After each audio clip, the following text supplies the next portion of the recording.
नमस्कार, मैं हूं आपके साथ अनुष्का। आइए बढ़ते हैं आज की खास खबर की ओर। सिंगरौली जिले में कुछ दिनों पूर्व लाखों रुपए की चोरी की घटनाओं पर पुलिस के द्वारा देर रात कई लोगों को पकड़ा गया और पूछताछ कर गाली गलौज के साथ छोड़ दिया गया। पुलिस के द्वारा इस प्रकार के व्यवहार से व्यापारियों में रोष व्याप्त है, जिसका सराफा व्यापारियों ने आज सुबह से धरना प्रदर्शन सहित पुलिस के इस सौतेले व्यवहार से नाराजगी जताते हुए दुकानें बंद कर धरना प्रदर्शन किया। विरोध प्रदर्शन के दौरान सैकड़ों दुकानदारों ने इसका विरोध किया और कहा कि यदि जो व्यापारी चोरी का सामान खरीदता है, यदि पुलिस के पास सबूत है तो कार्रवाई पुलिस करे, मगर किसी को भी पुलिस रात को बिना जानकारी दिए उठा ले जाती है और परिजनों को घर परिवार को जानकारी तक नहीं हो पाती कि वजह क्या है, इस कारण से पुलिस ले जा रही है और पूछे जाने पर पुलिस गाली गलौज करने पर उतारू हो जाती है। जिन्होंने गलत किया है उन्हें सजा मिलनी चाहिए, बेवजह लोगों को परेशान न करे पुलिस। कांग्रेस पार्टी के नेता भास्कर मिश्रा सहित व्यापारियों ने इसका विरोध किया और प्रशासन को इस तरह परेशान करना उचित नहीं है। हम सभी इसका विरोध करते हैं। इस अंक में फिलहाल इतना ही। अगले अंक में आपसे फिर होगी मुलाकात, तब तक के लिए। आज आप गनियारी में आए हुए हैं और यहाँ पे धरना प्रदर्शन भी कई सराफा व्यापारियों ने किया है। क्या कुछ मांगे हैं और किसको लेकर के आप यहाँ पे आए हुए हैं? शहर में कुछ चोरियाँ हुई हैं और काफ़ी बड़ी बड़ी चोरियाँ हुई हैं। उसके संबंध में संभवतः पुलिस ने कुछ चोरों को पकड़ा है और पुलिस का कहना है कि कुछ सराफा व्यापारियों का नाम चोरों ने लिया है, जिन्होंने माल खरीदा है। यानी पुलिस की जिम्मेवारी ये होती है कि चोर पकड़े तो माल भी बरामद करे, क्योंकि उसको न्यायालय के समक्ष माल भी हाजिर करना पड़ता है। तो इस हिसाब से जो चोर लोग हैं उन्होंने संभवतः पुलिस का जैसा कहना है कि नाम लिया है सराफा व्यापारियों का, तो उन लोगों को उठा करके ले गई है पुलिस।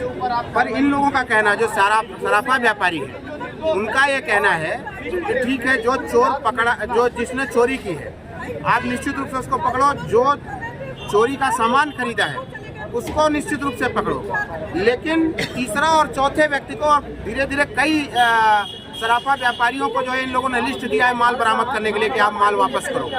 जब इन लोगों ने का कहना ये है कि, और ये सब लोग जानते हैं कि कई बार ऐसा होता है कि बहुत से लोगों के पास जो पैतृक संपत्ति होती है, विरासत में गहने मिले रहते हैं या आभूषण मिले रहते हैं, सोना चांदी बिस्किट रूप में या किसी रूप में मिला रहा होता है, उसका रसीद उनके पास नहीं होता। इसके बावजूद वो लोग सुनार के पास जाते हैं और सुनार उनको लेता है और बदले में दूसरा सामान देता है विश्वास के भरोसे। ये परंपरागत पहले से चला है। तो जो तीसरा वाला सुनार है कि जो कैसे पता चलेगा उसका कि जो एक सुनार दूसरे सुनार के पास सामान लेके जा रहा है तो चोरी का है कि कैसे है, वो हर सामान के लिए रसीद थोड़ी ना, या आम व्यक्ति अगर सोना लेके जा रहा है तो कैसे पता चलेगा उसको। तो हमारे कहने का मतलब ये है कि जो चोर है उसको पकड़े पुलिस, निश्चित रूप से हम भी पुलिस के साथ हैं। जो चोरी का सामान खरीदा है पुलिस ने उसको भी पकड़े, हम भी उसके साथ हैं। लेकिन सारे व्यापारियों को पुलिस परेशान न करे, अनावश्यक रूप से प्रताड़ित, उसकी मतलब दूषित मंशा से पुलिस काम न करे, अच्छी मंशा से काम करे। चोरों को पकड़े, जो गुनाहगार है उनको जरूर पकड़े, लेकिन सारे व्यापारियों को इस हिसाब से प्रताड़ित न करे कि इनसे हमको पैसा वसूलने का या कुछ और वसूलने का साधन न समझे। मैं ये कहता हूँ, न्याय के सिद्धांत पर जो है पुलिस काम करे, ये मेरी मांग है।